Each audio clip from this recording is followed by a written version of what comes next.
두 분은 뭐 잠잘 때 문제는 없으세요? 이제 아무래도 이 가수니까 이 통이 커. 그래서 이 콧소리도 흔들려. 그 정도로 커요? 네, 그래서 그냥 밖으로 나갑니다. 편의자라고. 네, 그거 더 더워져. 더울 때 이 사람 콧소리 들으면 더 더워. 이 코 고는 거는 이혼 사유에 안 들어가요? 이혼 사유 들어갑니다.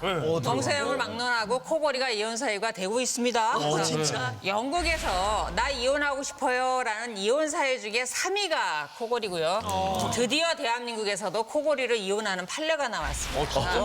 아내분이 남편의 코골이가 심해서 정말 못 살겠다라고 이혼 청구를 했는데 법원이 받아들여서 이혼해라라는 판결이 났는데요.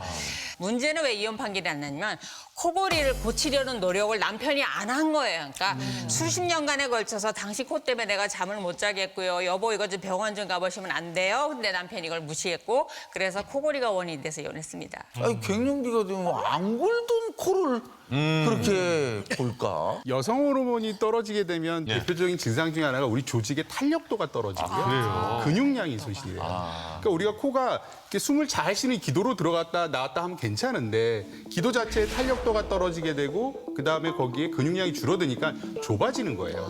마치 기도가 뭐에 눌리듯이. 네. 그러니까 우리가 숨을 쉴 때 코골이를 하는 거죠. 그러니까 아까 홍수환 씨하고 오키 씨는 이제 코 골 때 뭐 이렇게 때로는 이제 나가기도 한다 뭐 이렇게 말씀을 하셨는데 어떤 게 좋은 거예요? 그 견디면서 그래도 부부니까 같이 자는 게 좋아요? 아니면 좀 그럴 땐 떨어져 있는 게 좋은 건가요? 그러니까 각방을 쓰는 것도 괜찮아요. 오히려 각방을 쓴 만큼 더 당신 잘 잤어?라고 아침에 인사하고 다가가면 되는 거고요. 무조건 한 이불을 덮고 자라라고 하는 거는 예전에, 지금 아니에요. 예전에 남성 중심적 사고가 그 안에 좀 포함이 되어 있어요. 그래서 무조건 한 이불을 덮고 한 방에서 자라라는 얘기는 사실 요즘엔 그렇게 잘 맞는 방법은 아니에요. 저한테는 있잖아요.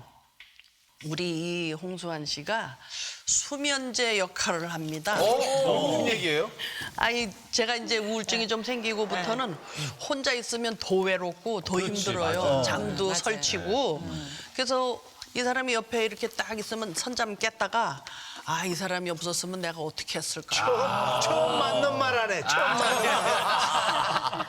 그래서 어떤 때는 이렇게 팔도 턱 이 사람 어깨에다 얹어도 보고 아, 참 다행이다 이 사람이 있어서 그래서 오히려 같은 방에서 잠자는 게 더 안정되는 것 같아요. 저한테. 그래서 부부예요.